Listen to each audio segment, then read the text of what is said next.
In this video, I'm going to tell you why I sold over 40% of my honey extraction equipment.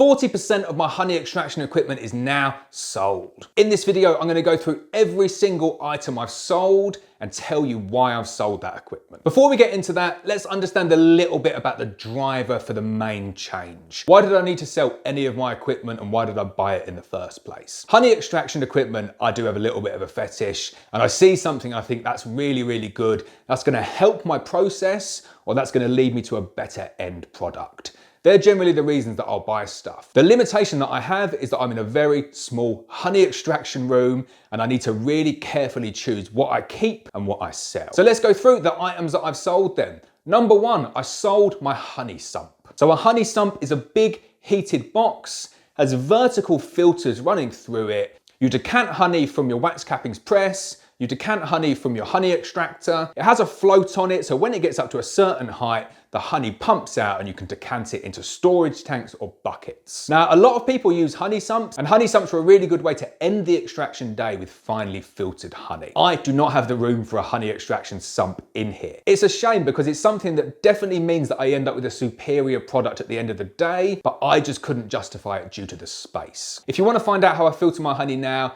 next video will show you around all of my honey extraction equipment. Next item that I sold was a wax capping spinner. I bought the spinner because I wanted to filter my heather honey. Filtering heather honey is really difficult and I'm still looking for that perfect process. But for me, the wax capping spinner wasn't the best at filtering the honey.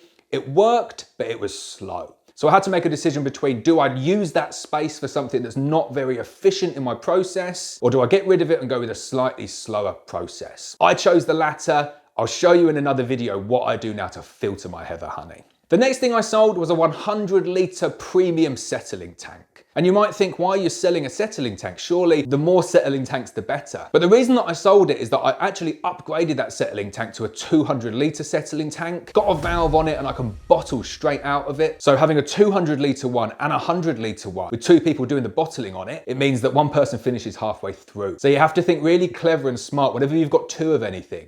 They really do need to be the same size or it causes you quite a lot of issues. The next thing I sold, my 100 litre creamer. That is the exact same scenario as the previous one. I upgraded to a 200 litre creamer because for me, 100 litre wasn't enough.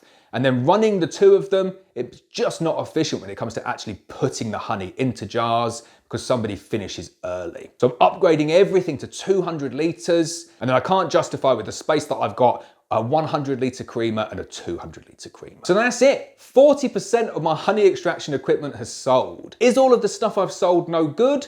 Definitely not. It's high grade equipment and somebody got a very good deal on it. Does it suit my process? No. And what honey extraction equipment remains in my room? Check out this video here for a close-up view of all of my honey extraction equipment.